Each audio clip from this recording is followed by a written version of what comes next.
जय माता की दर्शकों। प्रथमम शैलपुत्री श, पहला दिन जो माता रानी का होता है वो शैलपुत्री माँ का होता है। तो शैलपुत्री मैया के रूप में माता रानी की पूजा कर रहे हैं सभी लोग। बच्चे लोग हैं वो अपने पढ़ाई के लिए, आजकल एग्ज़ाम भी चल रहे हैं, बहुत खबर आ रही थी, गुरुजी आप एग्ज़ाम का टाइम चल रहा है, हमारे लिए कुछ उपाय बताएं। बेटे पहले तो आप सभी बच्चों से कहना चाहूँगा, जो पढ़ने वाले बच्चे हैं, स्टूडेंट हैं, कि मेहनत करें, मेहनत ज़रूर काम आती है। पहले मेहनत करें, फिर माँ का भी साथ में आशीर्वाद लें। 2 इलायची, हरी इलायची माता रानी पर चढ़ाएं और चढ़ाने के बाद जिस दिन एग्ज़ाम हो 1 इलायची अपने मुंह में डाल के जाएं, अवश्य सफलता मिलेगी एग्ज़ाम में। और 2 इलायची के साथ साथ आप 2 लौंग और 1 मुट्ठी चावल भी देवी माँ पर रख कर जाएँ, धन में भी वृद्धि होगी साथ साथ। जय माता दी। हम ब्रह्मचारिणी, दूसरा जो दिवस होता है नवदुर्गा का, वो माँ ब्रह्मचारिणी के रूप में उनकी पूजा होती है। शिव पार्वती की पूजा भी करें, माँ ब्रह्मचारिणी के रूप में माँ दुर्गा जी की पूजा किसी भी रूप में कर सकते हैं आप। इस दिन आप इलायची, सौंफ और वह मिश्री का भोग लगाएं माता रानी को प्रसन्न करने के लिए, और आपकी जो मनोकामना हो वो माता रानी से आप कहेंगे। और एक दीपक जलाएं और धूप जलाएं, आपका निश्चित रूप से माँ ब्रह्मचारिणी। माता की दर्शकों, तृतीयम चंद्र घंटे थी, तीसरा दिन जो होता है माँ देवी माँ का, भवानी का, चंद्र घंटे माँ का स्वरूप होता है। माँ चंद्र घंटा की पूजा होती है। जय माँ चंद्र घंटा की। चंद्र घंटा की पूजा के लिए, आपकी मनोकामना को पूर्ण करने के लिए, आप किसी भी मंदिर में, देवालय में माता रानी के लिए 1 पीतल का घंटा चढ़ाएं। कितना भी बड़ा चढ़ा सकते हैं, ऐसा कुछ नहीं कि छोटा बड़ा, कितना भी बड़ा, 1 घंटा अवश्य चढ़ा के आएँ, आपकी माता रानी सुनेंगी। और जो भी आपके मन में हो, मुकदमा में अगर आपको जीतना, मुकदमा आपका चल रहा हो, तो आप मुकदमा की आप बोल के चढ़ा सकते हैं। और इसी तरह से आप किसी पीले प्रसाद का आप भोग लगा सकते हैं माता रानी का। हम बता रहे जा रहे हैं आपको। चतुर्थ जो दिवस होता है कूष्मांडा का होता है। कूष्मांडाम चतुर्थम प्रथमम शैलपुत्री च, द्वितीयम ब्रह्मचारिणी, तृतीयम चंद्र घंटे थी, कूष्मांडे थी चतुर्थकम। जो चौथा दिवस माँ दुर्गा जी का होता है, नवदुर्गा का, वो कूष्मांडा मैया का होता है।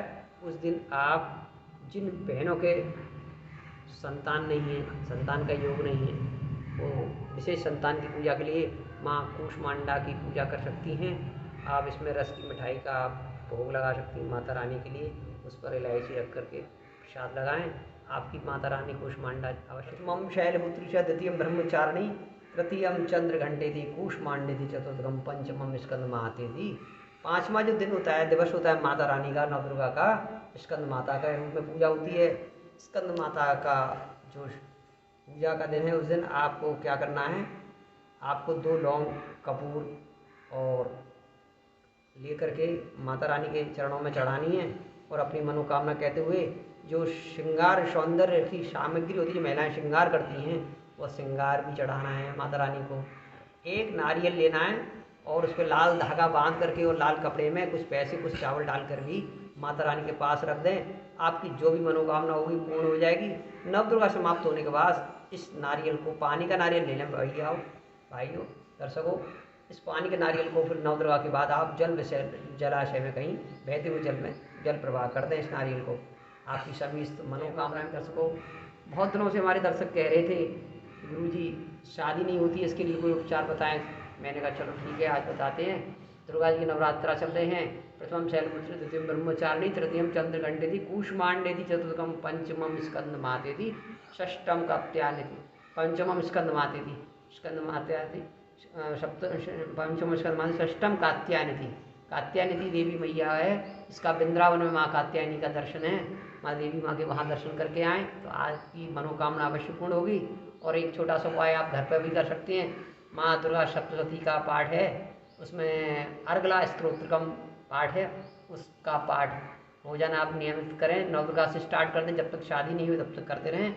इसमें अगर आप संपुट लगा दें पहले और लास्ट में, उसमें लगाते हैं संपुट, है ना, संपुट लगेगा। पत्नियम मनोरमाम देही मनोवृदानुसारिणीम तारिणीम दुर्गु संसार सागरस्य कुलोद्भावम, यह मंत्र भी आपको दुर्गा सप्तशती के पीछे मिल जाएगा। अन्यथा आप गूगल से भी प्राप्त कर सकते हैं इसको बोल करके। इस मंत्र का संपूर्ण लगाएं। अगर संपूर्ण नहीं भी लगाएंगे तब भी अर्गला स्रोत का अधिक से अधिक पाठ करेंगे तो आपकी शादी जल्दी होगी। ये उपाय लड़कियां पत्नियम मनोरमाम देही, ये वाला मंत्र का संपूर्ण नहीं लगाएं, वो केवल अर्गला स्रोत का पाठ कर सकती हैं।